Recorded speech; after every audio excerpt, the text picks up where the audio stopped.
తెలంగాణలోని గ్రామ పంచాయతీ ఎన్నికల సందర్భంగా విచిత్రమైన దృశ్యాలు, వివాదాస్పదమైన సన్నివేశాలు, ఎన్నికల్లో పోటీ చేసే అభ్యర్థుల మధ్య వివాదాలు, ఘర్షణలతో స్థానిక పోరు రసవత్తంగా మారింది. కన్న తండ్రిపై కొడుకు పోటీ చేసేందుకు పంచాయతీ ఎన్నికల 3వ విడత నామినేషన్ స్వీకరణ కార్యక్రమంలో రసబసగా మారింది. మెదక్ జిల్లా వెల్దుర్తి మండలంలోని వెల్దుర్తి ఎంపీడీఓ కార్యాలయం వద్ద ఘర్షణ వాతావరణం నెలకొంది. మండలంలోని శంషారెడ్డిపల్లె తండ గ్రామ పంచాయతీ స్థానం ఎస్టీ జనరల్ రిజర్వేషన్ కాగా ఆ గ్రామం నుంచి ఒక్కరే సర్పంచ్ స్థానానికి భానోత్ గణేష్ నామినేషన్ దాఖలు చేశారు. చివరి క్షణంలో గణేష్పై తన తనయుడు భానోత్ వినోద్ తన తండ్రిపైనే నామినేషన్ వేసేందుకు రాగా తండావాసులు ఏకగ్రీవం చేసుకున్నామని వివరించారు. దీంతో పరిస్థితి ఉద్రిక్తంగా మారింది.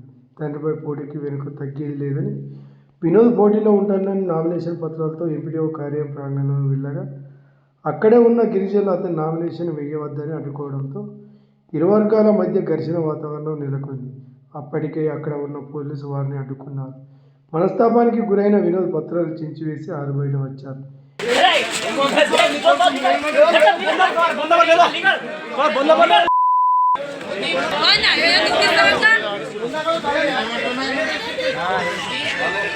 ఎన్నికల నిబంధన ప్రకారం నామినేషన్ వేసేందుకు వచ్చిన వారికి రక్షణ కల్పించవలసిన అధికార యంత్రాంగం తతంగం చూసి చూడనట్లుగా వివరించడం, అక్కడ గల పలువురు ఇదేం రాజ్యం అంటూ చర్చించుకున్నారు. ఇలాంటి సంఘటన మెదక్ జిల్లా రామాయపేట మండలం ఝాన్సీ లింగపూర్ గ్రామంలో చోటు చేసుకుంది. సర్పంచ్ స్థానానికి మనగల్ల రామకృష్ణయ్య నామినేషన్ వేసినప్పటికీ తండ్రిపై పోటీకి ఆయన కుమారుడు వెంకటేష్ నామినేషన్ వేశాడు. గ్రామంలో మొత్తం 1560 మంది ఓటర్లు ఉండగా సర్పంచ్ స్థానానికి 10 నామినేషన్లు దాఖలు. తెలంగాణ వ్యాప్తంగా జరుగుతున్న ఈ పంచాయతీ ఎన్నికల్లో వేర్వేరు చోట్ల ఇలాంటి సంఘటనలు ఎదురవుతున్నాయి. తల్లిపై కూతురు, అత్తపై కోడలు, తండ్రిపై కొడుకు, అన్నపై తమ్ముడు, భార్యపై భర్త ఇలా ఒకే ఫ్యామిలీ నుంచి అనేక మంది నామినేషన్ వేయడంతో ఆయా గ్రామాల్లోని ఓటర్లు తమ ఓటును ఎవరికి వేయాలో తెలియక అయోమయంలో పడే పరిస్థితి నెలకొంది. రాష్ట్రంలోని 31 జిల్లాలో 12,720 సర్పంచ్ స్థానాలకు ఎన్నికలు నిర్వహిస్తున్నారు.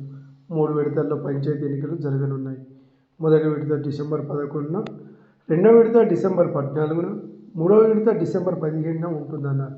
పోలింగ్ ఉదయం 7 గంటల నుంచి మధ్యాహ్నం 1 గంట వరకు, ఓట్ల లెక్కింపు అదే రోజు మధ్యాహ్నం 2 గంటల నుంచి జరుగుతుంది.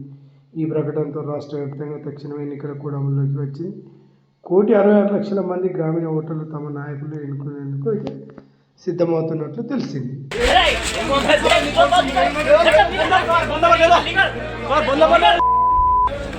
Hola,